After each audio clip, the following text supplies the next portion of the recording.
नमस्कार दोस्तों, welcome to my YouTube channel. इस वीडियो में हम यह जानने की कोशिश करेंगे कि हिंदू धर्म के अनुसार ईश्वर कौन है। किसी भी धर्म में ईश्वर वह होता है जो संसार की रचना करता है और वह उस समय स्थित होता है जब यह संसार नहीं था।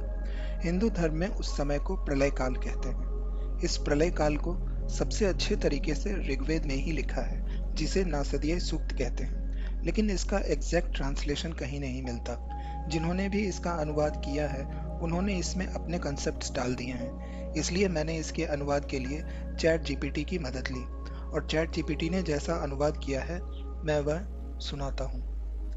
तब कोई अस्तित्व नहीं था, कोई अंतरिक्ष नहीं था, आकाश मंडल नहीं था, इसके कोई हलचल नहीं थी। यहाँ क्या बेहद गहरा पानी था। तब मौत नहीं थी न अमरता, रात्रि और दिन की पहचान नहीं थी। वह एक स्वतः प्रेरित बिना हवा के था, उसके अलावा कुछ भी नहीं था।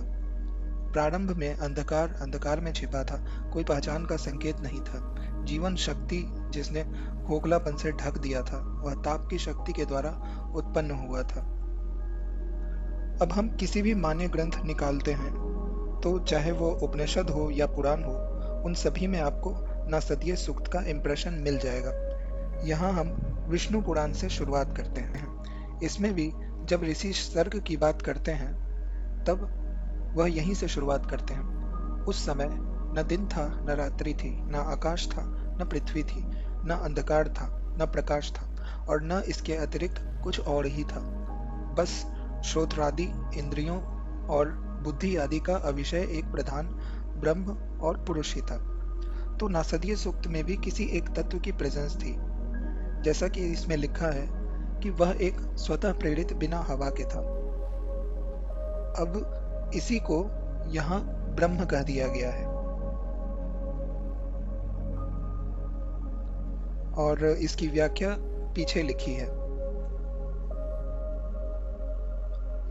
कि जो पर से भी पर, परम श्रेष्ठ अंतरात्मा से में स्थित परमात्मा, रूप वर्ण नाम और विशेषण आदि से रहित है, जिसमें जन्म वृद्धि परिणाम क्षय और नाश इन 6 विकारों का सर्वथा अभाव है, जिसको सर्वदा केवल है इतना ही कह सकते हैं। यहाँ इस ब्रह्म के बारे में यह जानना और मानना आवश्यक है कि इसका न कोई रूप था, न वर्ण और न कोई नाम। नाम का निषेध होना इस बात का सूचक है कि इसके अलावा कोई और नहीं था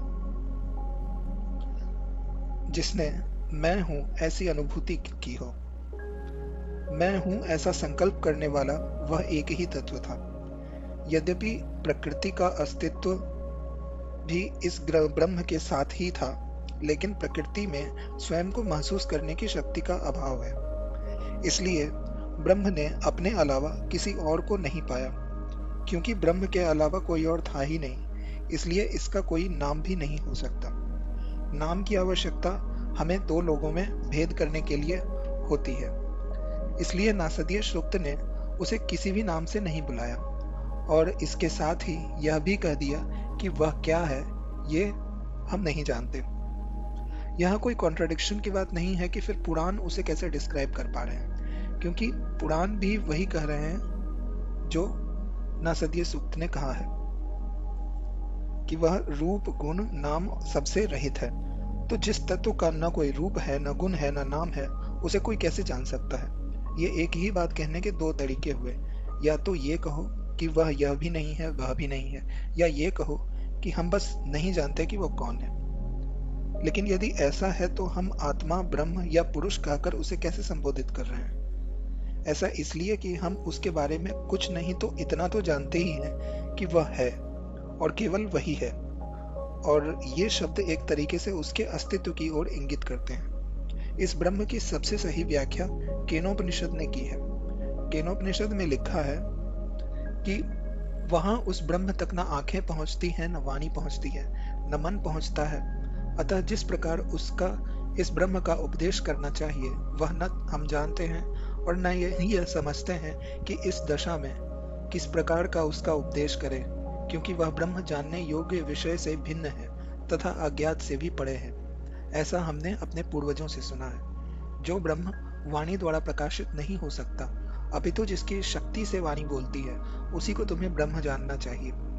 तर्क द्वारा जिसे सिद्ध किया जाता है अथवा जिसकी उपासना की जाती है वह ब्रह्म नहीं है, क्योंकि तर्क की शक्ति को तो चक्षु और बुद्धि तक ही सीमित है। जो वस्तु बुद्धि की समझ से भी परे है वहां तर्क क्या करेगा।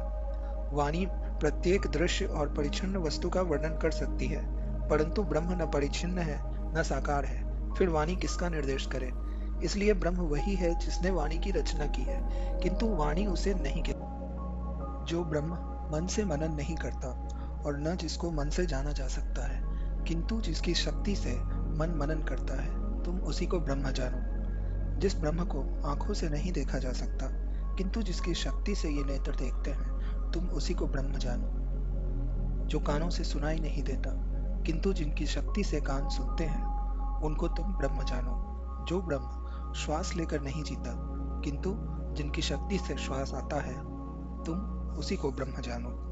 तो इसी के साथ हम इस वीडियो को यहीं रोकते हैं। अगले वीडियो में हम ब्रह्म और पुरुष में समानता और अंतर को समझेंगे। इस वीडियो को देखने के लिए आपका धन्यवाद।